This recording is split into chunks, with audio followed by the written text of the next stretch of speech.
Well, you can't turn away from this. I actually reached a point where I didn't think this day was going to happen. But now that I think about it, I'm not shocked that it has. So you may not want this question. I suspect you probably don't. But I'm throwing it your way anyway. We can agree to disagree. I don't know that there's wrong opinions on this anymore. I don't. Would you hire Art Briles? Would you hire Art Briles now? Do you think a college should hire Art Briles? By the way, just so you know, a public high school had done this already. He stayed 2 years and left. There are a bunch of job openings in college football. Arkansas, Auburn, LSU, Florida, Cal, Penn State. I mean, there's probably some that I'm gonna miss. Seemingly not enough big name, high profile coaches to take the jobs. But in the past 15 years, 2 famous coaches have been damaged goods. You can agree with it or disagree with it. That's cool too. But they've been damaged goods. Highly successful coaches. 2 of them have become untouchable until now. They both have went back in and were untouchable until now. Would you hire, I guess I could add, either Art Briles or John Gruden?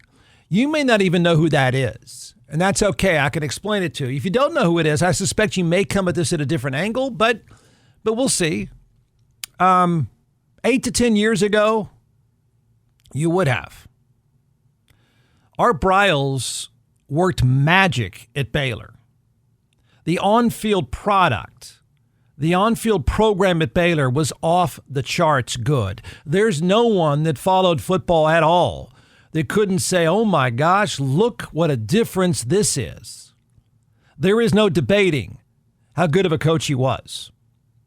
Or is, I guess we have to say now. That's not debatable. And I can read you the numbers. This is Baylor, okay? We're not talking about a guy that took over a blue blood with all the money in the world. The guy did a remarkable job with the on-field product at Baylor. You can go any direction with this. All opinions, I think, have a place. You have to check your moral compass. I mean, I think that's required. You can't just start screaming out opinions because I think you have to check yourself because Art Briles is back in college football. And if you don't know why that's a big story, let me help you with this.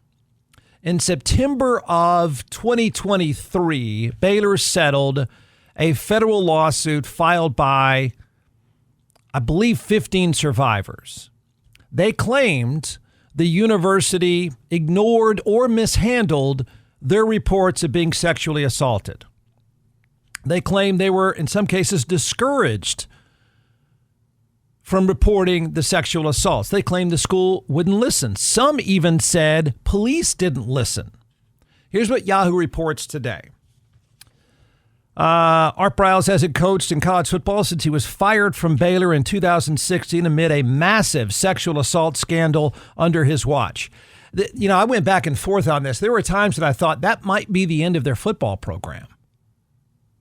I really did. But obviously it's not. It's not. It has not been. He coached at Baylor from 2008 to 2016. A lawsuit filed in 2017 alleged that 31 Baylor football players committed 52 rapes over the course of 4 years. I'm reading this now. This is what's reported. An NCAA investigation concluded that Baylor, quote, failed to report allegations of and address sexual and interpersonal violence committed on its campus. Briles, the NCAA said, you got to remember at this time, the NCAA was a far more active governing body. Briles, the report said, quote, did not report potential criminal conduct by one of his players when he learned of it. I go on to read, his incurious attitude toward potential criminal conduct by his student athletes was troubling to the panel. This was a report released in August of 2021. All right, so it was ultimately settled. It was ugly. They were believable, and he paid the price. He was at 8 seasons at Baylor. He went 65-37, but that doesn't do it. The record itself, the on-field product. Here's why I'm saying this, because the guy really, he went 5 straight years. I believe for 5 straight years, they had 10 wins. It came out of nowhere. He was a very successful high school coach, and the guy was kind of an offensive whisperer. They had 4 seasons. I said 5. They had 4 seasons with at least 10 wins in his final 5 years before he was fired. I mean, they were ridiculously good. He was, and it was obvious he made that much of a difference. It was obvious. The on-field product is not debatable. So, like I said, you can go any direction with this. The takeaway from the scandal was that Briles and Baylor administrators ignored the claims. I think, what was the word? Mishandled the claims. The school even hired an outside law firm before you start snapping at me and say, oh, that's not the way it went. I'm reading to you exactly what is reported. The school even hired an outside law firm that called the school's handling of the complaints, quote, wholly inadequate. They were, if I remember this part correctly, I think the cases were ultimately blown open and it went to the next level, which it should have, by a nurse who ultimately reported an assault before others came forward. The police were even accused, and I'm not quite sure I remember which direction this ended up, but they were even accused of ignoring the women. It was,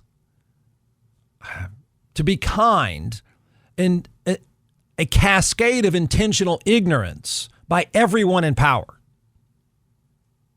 It worked its way all the way up to the university president. These women were wronged by the entire system, okay? Let's not debate that. They were wronged by the entire system.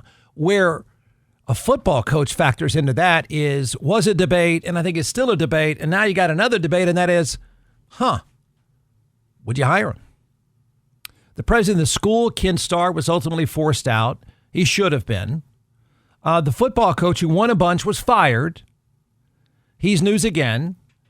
The athletic director was pushed out, and there were others, but the athletic director, if I remember correctly, was pushed out, and he ended up at Liberty, another religious school, which you can do with that whatever you want. It's the moral dilemma of the day, and it's sort of been hanging around for a number of years. Should Art Briles be given another chance?